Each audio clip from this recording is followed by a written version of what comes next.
అక్రమ అవినీతి ఆస్తులపై విశాఖ జీవీఎంసీ జోన్ 2 కమిషనర్ సింహాచలంపై ఏసీబీ పంజా విసిరింది. అడ్డుగోలుగా ఆదాయానికి మించిన ఆస్తుల సంపాదనపై ఫిర్యాదులు అందాయని ఏసీబీ న్యాయస్థానం ఆదేశాలతో దాడులు నిర్వహించారు. మధురవాడ మిథిలాపురి ఉడా కాలనీ తన నివాసంలో తెల్లవారుజాము నుండి సోదాలు జరుగుతున్నాయి.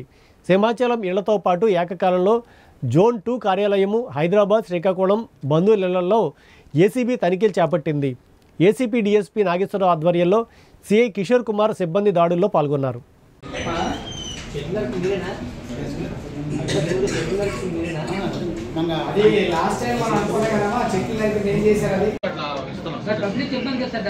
అది వాళ్ళ స్కూల్ పిల్లలు ఆటో కూడా కదా వాళ్ళకి ఓన్ షిప్పింగ్ కాదు.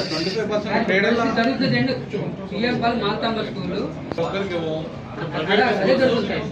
రెసిడెన్షియల్ ఏరియాలో ఉంటే వాళ్ళకి గ్రౌండ్ ఉండవు కాబట్టి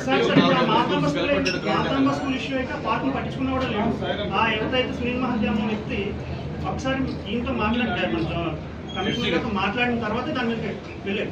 ఏం చేసుకోమన్న తర్వాత వెళ్ళారు సార్.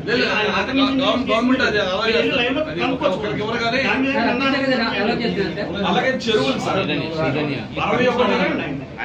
61-65 సర్వే నెంబర్లు సార్. ప్రాచీనమైన చెరువులు సార్, అది కనుమరుగు అయిపోతున్నాయి సార్. గొట్టవన్పాలెం చెరువు, అలాగే నగరం